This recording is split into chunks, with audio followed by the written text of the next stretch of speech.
का बिटिया। और तुम अगर बिटिया बनाए कर रखो बहू को तो बहू तुम्हें समझिए का माँ, और तुम अगर बहू को बहू बनाए कर रखो तो बहू तुम्हें का समझिए डुकरिया। हाँ डुकरिया। तासो अब आप डिसाइड कर लो कि आपको बहू मानना है या बेटी मानना है। देखो आपने जैसे अपनी बेटी दूसरे के घर भेजी है वैसे ही आपके घर में दूसरी बेटी आई है। जैसे अपनी बेटी को आपने खाना बनाना सिखाया, सब चीज बनानी सिखाई, वैसे ही अपनी बहू को भी सिखाओ। आजकल की माताएं क्या करती हैं, जैसे घर में बहू आई और बहू ने अगर ने महाराज टेढ़ी मेढ़ी रोटी कर दी तो जी माता ने माती का दी तेरी अम्मा तो जी सिखाओ, तेरी अम्मा तो सब नहीं सिखाओ, ऐसी रोटी बने वो सिखाई तो बेचारी को तानी मात देती है। बोलो गोविंद भगवान की। तो देखो घर में बहू आ जाया करे तो बेटी जैसा उसे आदर दिया करो, क्योंकि उसे इस चीज का एहसास नहीं होना चाहिए कि मेरे माँ बाप हमसे छुटे तो ऐसे सास ससुर मिले जो हमें जी नहीं देते है ना। तो अपनी बहू का आदर सम्मान किया करो। और हर बेटी का फर्ज है, हर बहू का फर्ज है कि अगर सास तुम तक कछु कह दे करे तो थोड़ा झुकना सीख जाया करो। आजकल सास है एक शेर तो बहू स्वभाव से, झुकना तो कोई जानती नहीं है। बोलो गोविंद भगवान की। प्रेम से बोलो राधे राधे, और जोर से बोलो।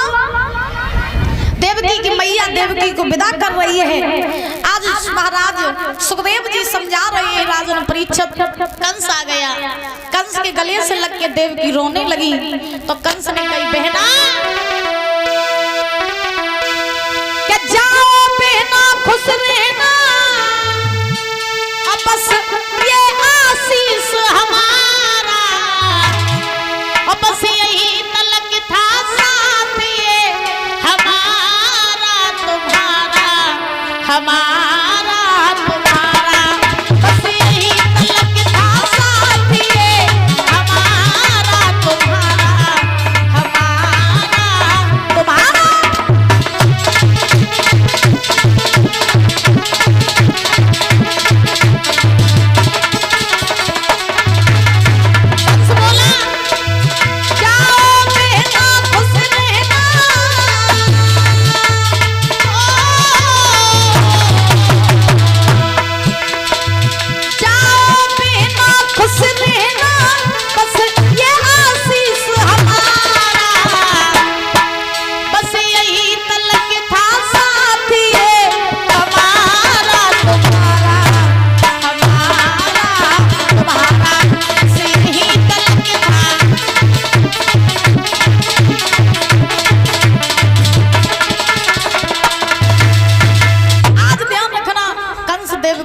कर रहा है। कंस ने कही बहन तुम ऐसो करो मेरे रथ में बैठ जाओ और हम तुम्हें बटेश्वर तक छोड़ आवे। तो कंस ने कही मेरे रथ में बैठ जाओ। देवकी ने कहा ठीक है। तो देवकी ये जो थी ये कंस के रथ में बैठ गई। आगे आगे वसुदेव का रथ चलने लगा, पीछे पीछे कंस का रथ चलने लगा।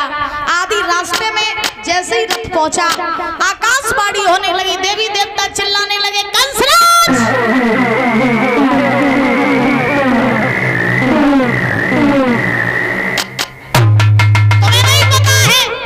जिस बहन देवकी को तुम इतनी हंसी खुशी के साथ विदा कर रहे हो ना, इसी देवकी के गर्भ से 8वां बालक जन्म लेगा जो तुम्हारा काल होगा। जैसे ही आकाशवाणी ने जब बात कही कि देवकी को 8वां बालक तुम्हारा काल हो, सो कंस ने रथ वहीं खड़ा कर लिया परीक्षित जी। और जैसे ही कंस ने अपना रथ खड़ा किया, कंस सोचने लगा कि जिस बहन को खिलाया पिलाया बड़ा किया और इसके गर्भ से 8वां बालक जन्म लेगा वो मेरा काल होगा। कंस सोचने लगा बहन को ही मार देंगे, न रहेगा बांस न बजेगी बांसुरी। जब बहन ही नहीं रही है तो बालक जन्म कहाँ तलिए। अब कंस ने एक बात बहुत सोची कि अगर बहन को मार दिए तो मैया बहुत रोवेगी, और अगर बहन के प्रेम कहीं देख रहे तो हम मारे जाएंगे। तो कंस सोच रहा है कि कैसे कह दें हम प्रेम में।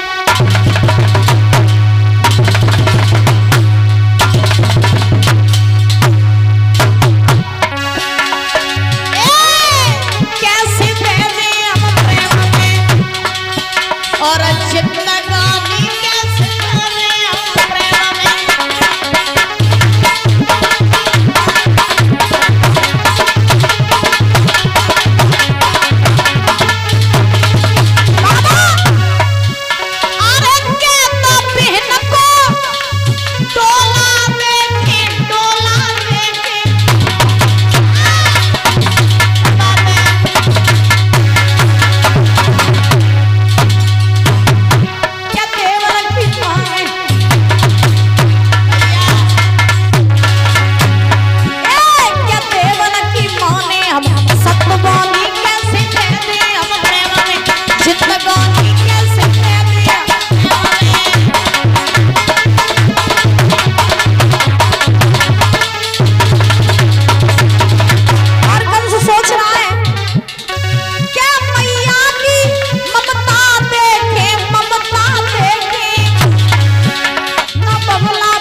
जवानी कैसे बहती हम प्रेम में।